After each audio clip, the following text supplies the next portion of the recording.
Muy buenos días, bienvenidos a Contacto Directo. Hoy viernes 12 de marzo de 2021.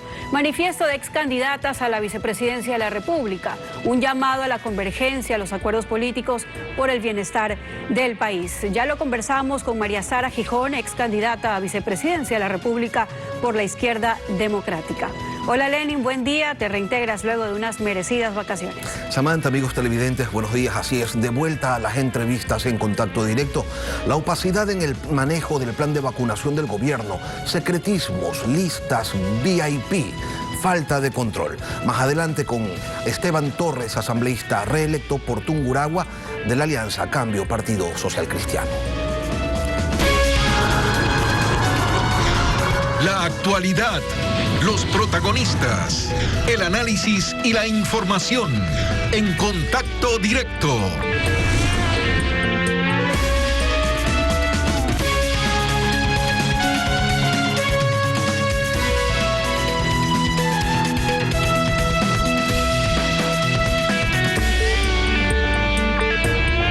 Vamos con información. Guillermo Lasso y Andrés Arauz mantienen sus agendas de campaña para la segunda vuelta electoral, que será el 11 de abril. Los presidenciables privilegian las reuniones sectoriales para difundir sus propuestas. El presidenciable por Creo, Guillermo Lasso, estuvo en Salitre, en la provincia del Guayas, para mantener reuniones con agricultores de la zona. Ahí Lasso conoció sus necesidades y también los riesgos que corren por la temporada de lluvias y la posibilidad de inundaciones. Por eso les explicó su propuesta para la reactivación económica del sector y el plan de contingencia en caso de emergencias que afecten a los agricultores.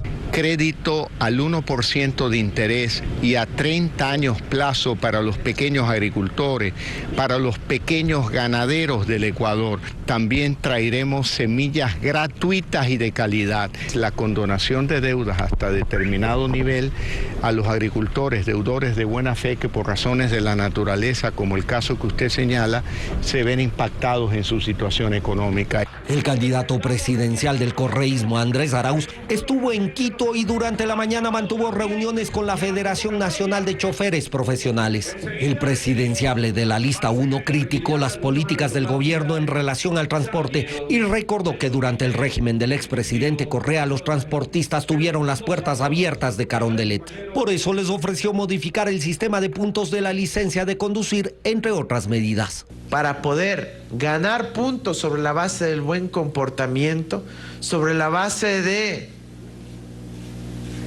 tiempo que haya transcurrido sin que haya ningún problema. Y asimismo, si es que se han perdido puntos, se los puede recuperar el 24 de mayo.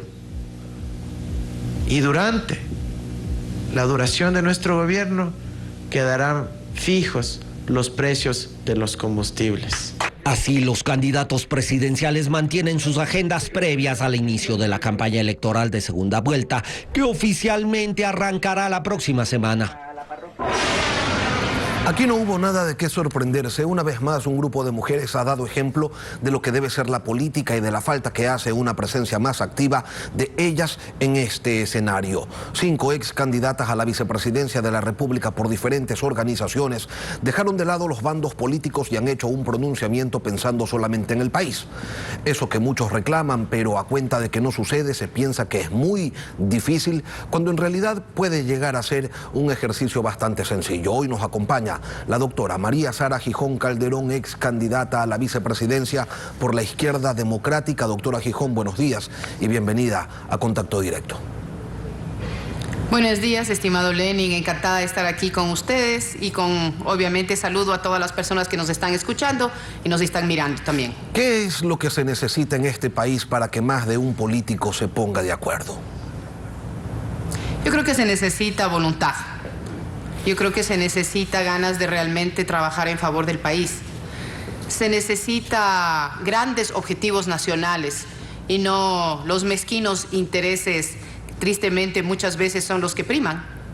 Ustedes dicen en su carta que se dirigen al país como ciudadanas responsables, comprometidas, informadas, conscientes, independientes, sin etiquetas. Le pregunto, ¿es necesario bajarse de la tarima de la política y empezar a pensar el país desde otros ámbitos que no generen las resistencias que hoy observamos en distintos sectores? Me están indicando que tenemos una cadena nacional. Vamos a interrumpir esta entrevista, nos vamos a la cadena y luego continuamos con ella. Retomamos la entrevista con María Sara Gijón, ex candidata a la vicepresidencia de la República por la Izquierda Democrática, quien junto a otras 4 ex candidatas a la vicepresidencia le dirigieron al país una carta a los políticos y a los ciudadanos. En calidad de ciudadanas responsables, comprometidas, informadas, conscientes, independientes y sin etiquetas. Le preguntaba a María Sara si es necesario bajarse de la tarima de la política y empezar a pensar el país desde otros ámbitos que no generen las resistencias que hoy observamos en distintos sectores, por ejemplo, ante los candidatos que correrán en la segunda vuelta presidencial. Sí, absolutamente, mi estimado Lenin, es fundamental que logremos sentarnos en la mesa de discusión, en el diálogo y llegar a ciertos acuerdos mínimos que nos permitan avanzar como sociedad.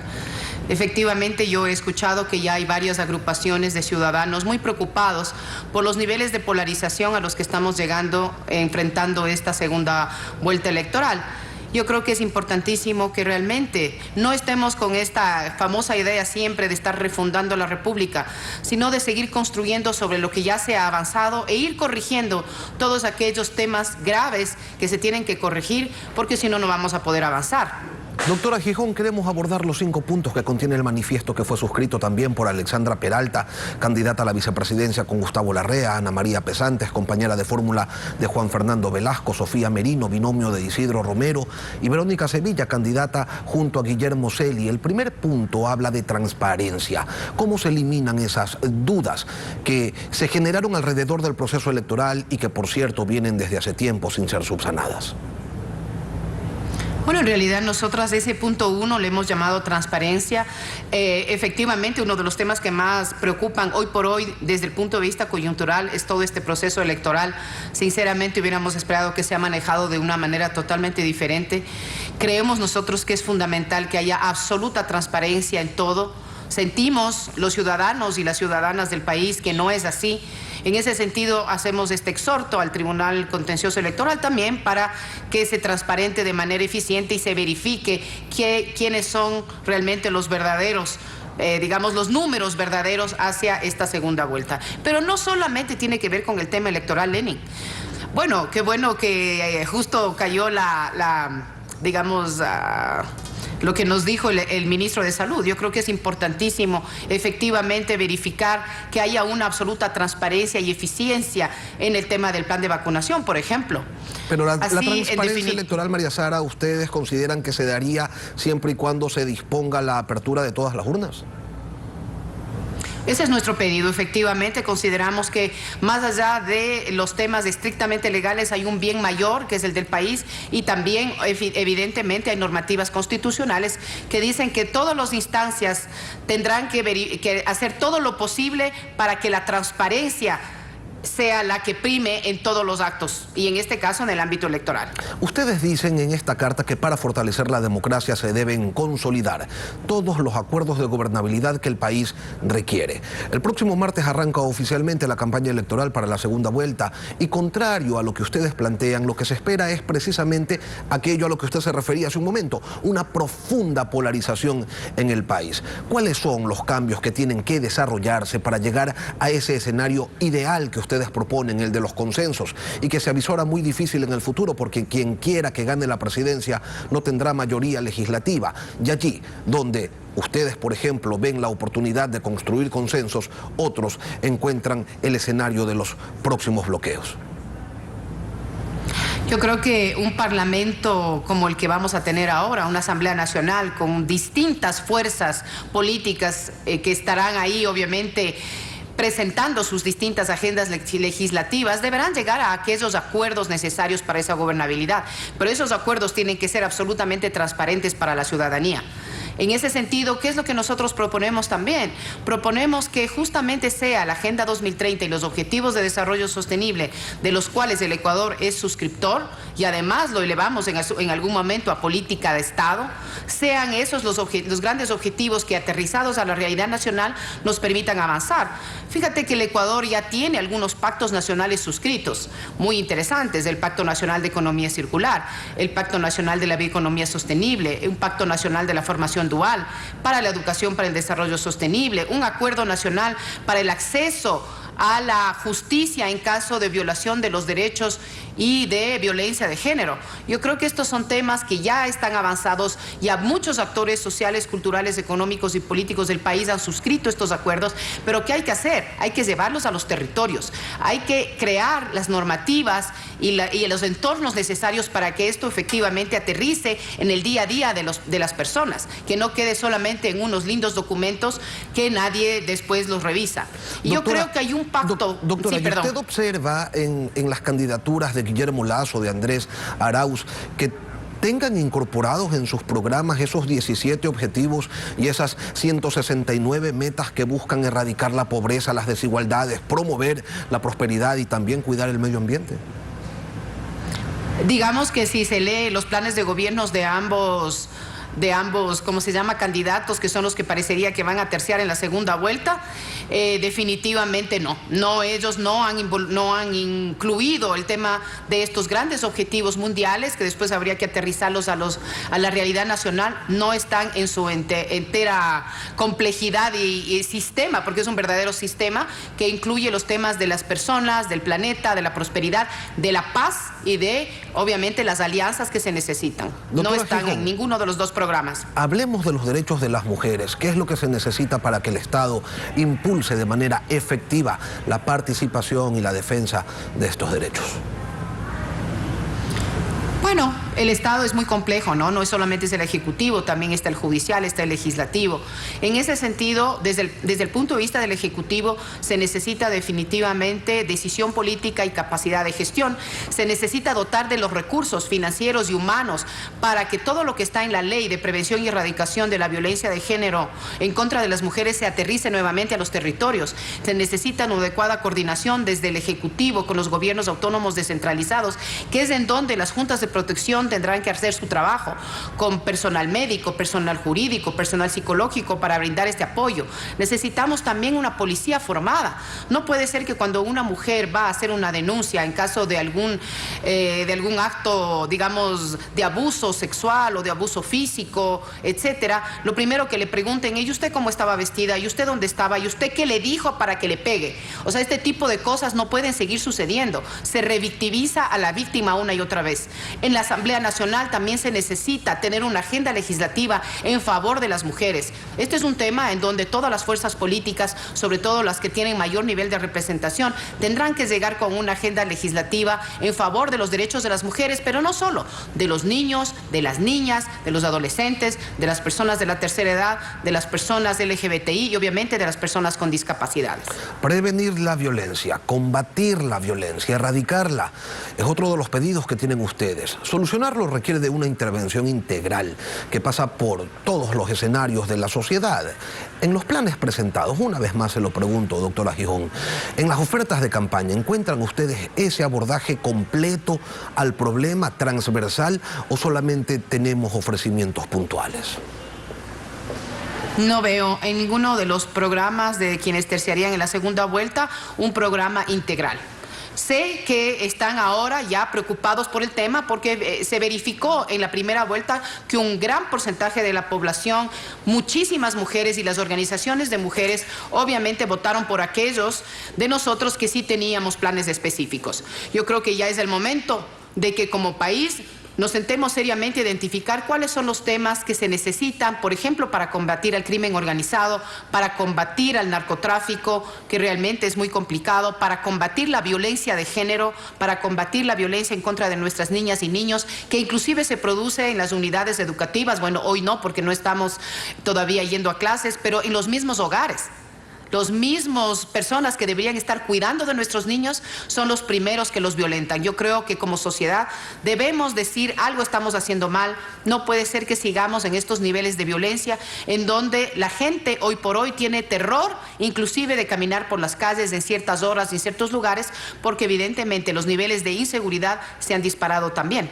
Doctora Gijón, ustedes en su carta abordan los temas de forma general y allí es evidente que no hay espacio para los disensos. La controversia empieza cuando se aterrizan los temas y entonces unos consideran que se deben solucionar de una manera y otros de un modo distinto. El reto no estaría en la temática, sino en la manera de abordarlos. Y allí es cuando empiezan inmediatamente las dispersiones. ¿Cómo las evitamos?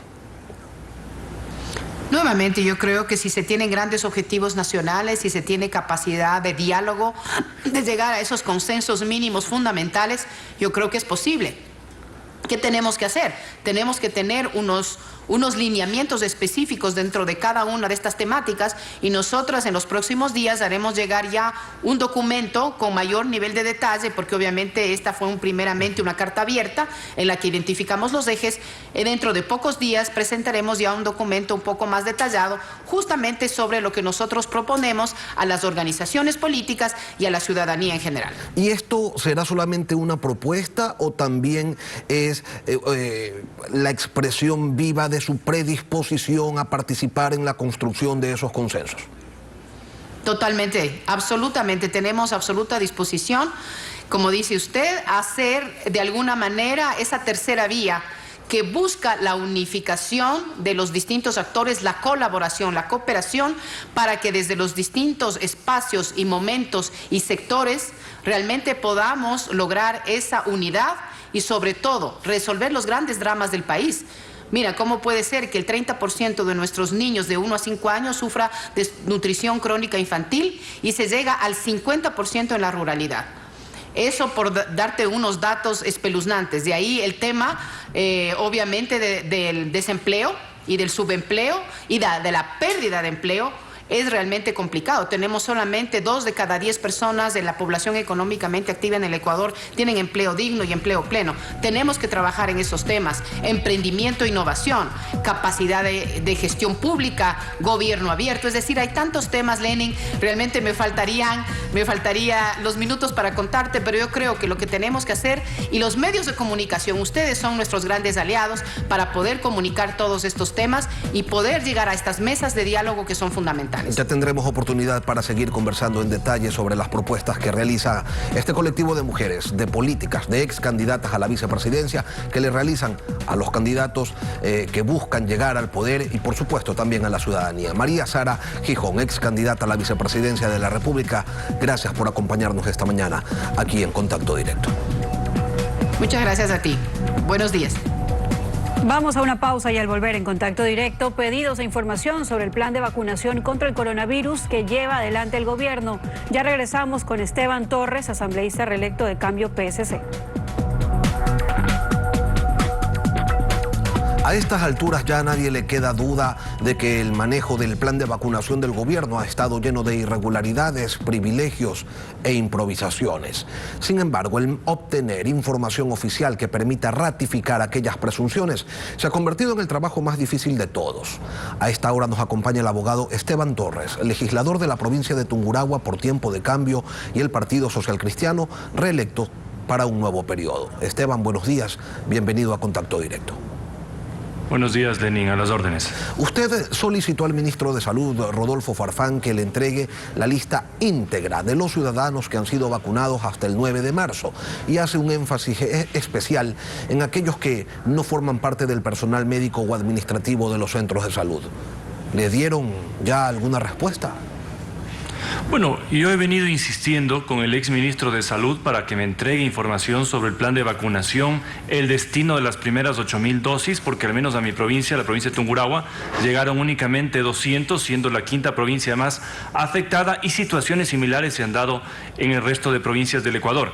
Al nuevo ministro le he solicitado, sí, la lista VIP, especialmente de aquellos que han sido vacunados por fuera del personal médico, y esto no con un interés amarillista, sino para evitar que se sigan desviando las vacunas, como ayer lamentablemente comprobamos en un hospital de Guayaquil, para aquellas personas que no las necesitan, no están en primera línea de lucha, y además sabiendo que el personal sanitario se ha contagiado en un 43% y que no podremos seguir avanzando si no respetamos las fases. Eso es lo que he demandado al ministro, que a la par ya tiene una sentencia judicial que le exige lo mismo y que lamentablemente, si no se cumple con esto, podría tener responsabilidades políticas por un lado y responsabilidades legales por el otro. Precisamente este pedido que hace usted ya lo dispuso antes la Corte Provincial de Justicia de Pichincha, y el discurso del Ministerio de Salud es el mismo, que la información es confidencial, que ya le entregaron una lista a la Fiscalía, la que está desarrollando una indagación previa, por ende todos los indicios que manejan son secretos. Más claro, no van a entregar nada. Esteban, ¿le cree usted al gobierno cuando dice que no da la información porque es para precautelar la integridad de las personas vacunadas? Bueno, esto no tiene nada que ver con la integridad de las personas vacunadas. Lo que se quiere saber precisamente es qué ha pasado con las vacunas que han llegado, para evitar que en lo venidero se sigan incumpliendo protocolos, se sigan irrespetando los sectores que poco a poco necesitan vacunarse para reactivarse, y que por supuesto se investigue si también ha habido casos ilegales en buscar la vacuna o en entregar la vacuna. El ministro tiene ya una obligación legal de hacerlo, y hoy también, con el pedido de la Asamblea que yo le he presentado, una responsabilidad inmediata que tiene que cumplir en menos de 15 días. Yo no creo que este país necesite cambiar nuevamente de ministro de Salud, especialmente a pocos meses de terminar un gobierno, pero lamentablemente incumplir este tipo de información le puede exponer incluso a un juicio político. Yo no creo que eso es lo lógico. En un Estado de Derecho, además, en una república, esta información no puede ser confidencial, no puede ser secreta. Y también he demandado, sabiendo por supuesto que existen ciertas cláusulas de confidencialidad en los contratos entre las farmacéuticas y los estados, que nos digan al menos cuántas vacunas se van a comprar. Porque hay fondos públicos de por medio. El gobierno dice que va a gastar 200 millones. Bueno, ¿cuántas vacunas van a venir? Estamos preocupados porque sin esto no va a haber reactivación económica inmediata. El artículo 66 de la Constitución señala en su numeral 11º que no se podrá exigir o utilizar datos referentes a la salud de los ecuatorianos, salvo por necesidades de atención médica. Y en el artículo 19º se refiere al derecho a la protección de datos de carácter personal. Tomando en cuenta esto, le pregunto, Esteban, ¿su solicitud tiene pertinencia constitucional? Por supuesto, porque no se está pidiendo el historial médico o el historial de enfermedades de una persona. La vacunación no está relacionada con una enfermedad. Si estuviera relacionada con alguna enfermedad, en ese momento esa información no se podría trasladar, por supuesto, pero no está relacionada con una enfermedad de una persona, sino un proceso de vacunación, de prevención para evitar el COVID-19. Además, no todas las personas son aptas para ser vacunadas. Cuando existen enfermedades preexistentes, mujeres embarazadas, una serie de complicaciones, no se pueden vacunar. Y por eso aquellos que se han podido vacunar no tienen relación con esto que se ha discutido hoy sobre la confidencialidad o no de los datos. Lo que se pide son únicamente que se quiere saber qué está pasando con las vacunas, que los escándalos de los TikTokers en Guayaquil no se conviertan en el pan de día a día durante todos estos días. Y por eso, déjeme decirle también, estimado Lenín, el 11 de abril, en las elecciones también nos estamos jugando como ecuatorianos qué proceso de vacunación queremos. O queremos un proceso de vacunación transparente, abierto, con 9 millones de vacunados en 100 días, como lo ha propuesto Guillermo Lasso,